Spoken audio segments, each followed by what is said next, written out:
Un meurtre commis à la manière d'une exécution secoue un quartier isolé de Los Angeles.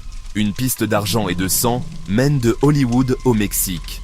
Et quand les suspects tombent l'un après l'autre, une question. Le cerveau sera-t-il jamais jugé ? 9 décembre 1988. Un caméraman respecté est trouvé assassiné chez lui. Robert Samuels a travaillé sur des films majeurs. L'industrie est sous le choc. On voit l'horreur. Et l'on doit justice aux victimes et à leurs familles. Quelques semaines avant Noël, à Sepulveda, la police enquête. Robert Samuels abattu, attaqué avant d'entrer dans sa pièce de bronzage. Aucune effraction, pas de cambriolage. Sa femme, Mary Ellen, dit avoir découvert le corps avec sa fille Melissa. Test de résidus de poudre sur Mary et Melissa. Négatif. Mary affirme une séparation de 2 ans, relation cordiale et cite des pistes qui ne mènent nulle part. Autopsie. Coup violent à la tête, tir à bout portant via un oreiller, calibre 16. Pas d'empreinte, pas de fibre, pas de témoin. La sœur de Robert décrit un amour d'enfance devenu mariage, puis une rupture brutale en 1987. Malgré la séparation, ils géraient ensemble un comptoir de sandwich. Désormais, Mary est seule propriétaire. Mary passe le détecteur de mensonges.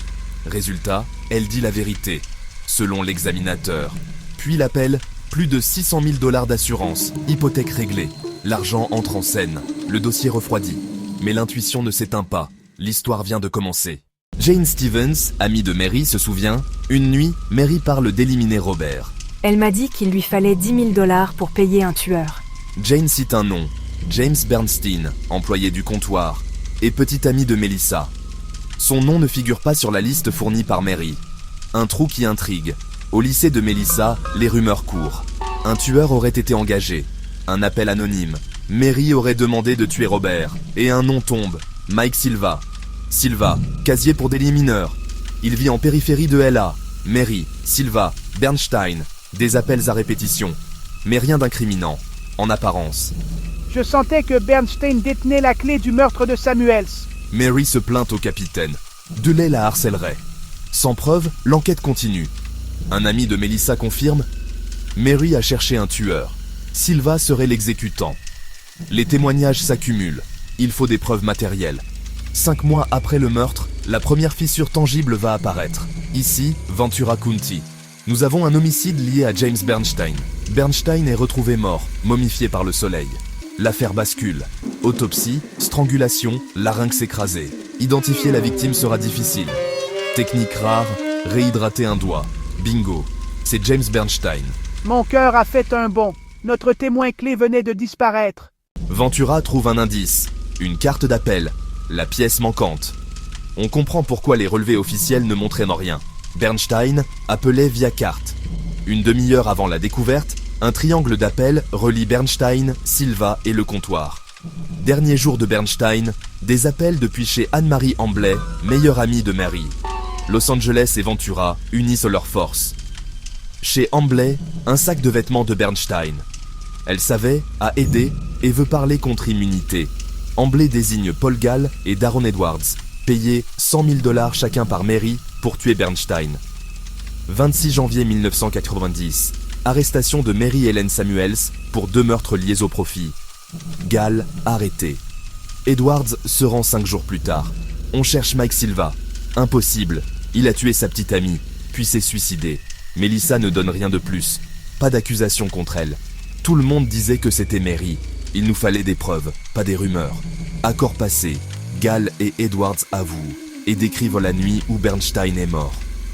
Ils l'attirent sous prétexte d'un vol de stupéfiants, tentent de l'étrangler, s'y reprennent et finissent par le tuer. Ils utilisaient l'une des voitures de Mary. Le filet se resserre. Delay part à la retraite. Janice Morsey reprend l'affaire et prépare le procès. Sans armes, ni scène probante, il faudra convaincre avec des liens, de l'argent et la vérité. Mars 1994. Mary-Hélène Samuels face à la justice pour 2 meurtres. Surnom choc, elle aurait flambé plus d'1 demi-million en moins d'1 an. Voici Mary, telle qu'elle est vraiment. Une photo à Cancun, couverte de billets. Message, l'argent comme moteur. On l'a trahi. Les témoins ont négocié leur liberté. Où sont les preuves matérielles? La défense peint une femme à plaindre, pourchasser et diffamer. Morsey doit démonter l'idée d'un mari violent, Justification avancée par la défense. Mary n'avait jamais signalé de violence. Ses propos étaient des contradictoires. Melissa m'a dit « Ma mère a quelqu'un pour tuer mon père. Peux-tu nous trouver une arme ?» Après 20 minutes, le témoignage de Taylor tient.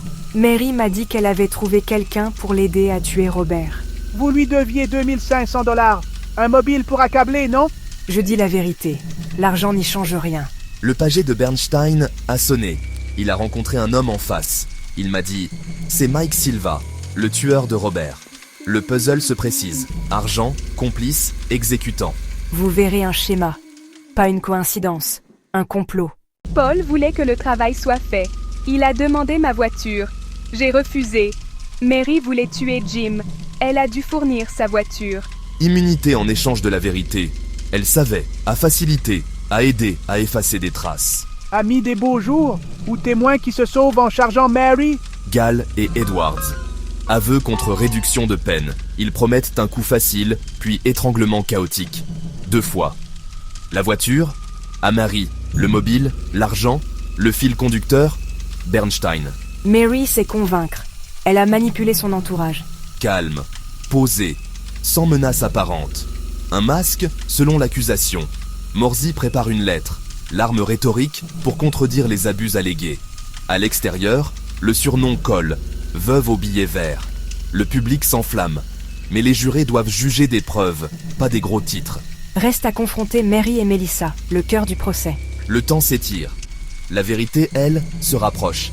Prochaine étape, le témoignage qui peut tout renverser. Une affaire sans armes, sans scène probante, mais avec un motif puissant, et avec des morts qui ne peuvent date plus parler. Melissa invoque le 5e amendement mais défend sa mère. Elle nie avoir demandé une arme. Elle décrit Robert comme un monstre. La stratégie, justifier Mary par des abus, tout en niant tout rôle. Mais aucune plainte documentée n'apparaît dans l'enquête. 6 années d'enfer. Il m'a battue. J'ai fui pour protéger ma fille. J'avais des marques, des ecchymoses, un œil au beurre noir.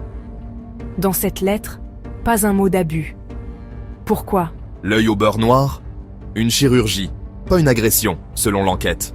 Pourquoi n'avoir jamais signalé ces violences à la police? Pas d'armes, pas de preuves matérielles, des témoins intéressés. Le doute raisonnable existe. Les abus? Inventés pour votre sympathie. Suivez l'argent et les liens. Délibération, 18 jours. Une éternité. Verdict, coupable de 2 meurtres au 1er degré, complot et sollicitation. La sentence tombe. Peine de mort. À Chowchilla, peu de femmes attendent l'exécution. Mary en fait partie. Personne ne gagne dans ces affaires. Il ne reste que la perte et la tristesse. Robert et James n'ont pas pu dire adieu. Eux ont tout perdu. Mary Ellen Samuels, la veuve au billet vert. Justice rendue. À quel prix?